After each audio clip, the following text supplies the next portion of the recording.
Let's do some varial flips.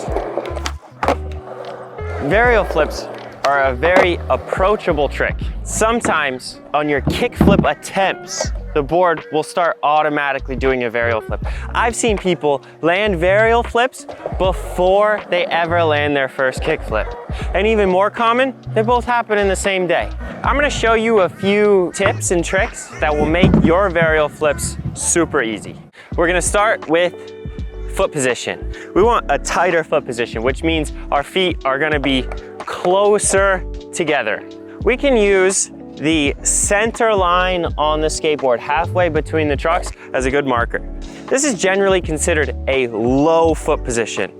And for varial flips, I recommend that you sit your front foot at the center line or even a little bit below it. By having your front foot really low, that makes it easy to get your board to spin. Our back foot will be on the tail with our toes at the toe side rail of the board. You have some range here. You can hang your toes off the edge just a little bit to get this feeling that you can hook the toe side rail to also help the board spin.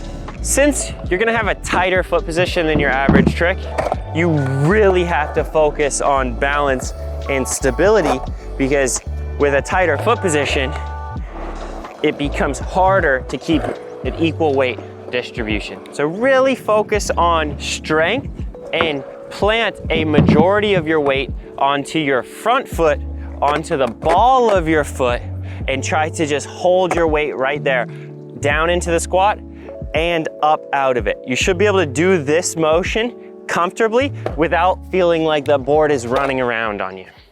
We are combining 3 skills here.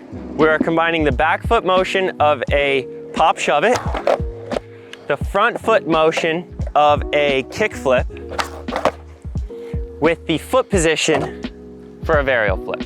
As you leave the ground to pop, I want your main focus to be getting a lot of pressure on your front foot up against the grip tape, low on the board.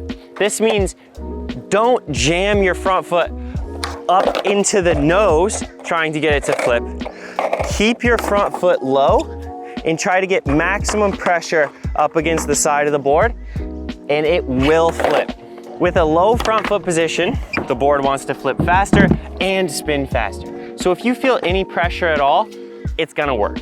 The proof is in the pudding. I have a hole in my sock, dude. When you feel the pressure from your front foot on the grip tape, just kick through it and watch the front bolts try to land soft.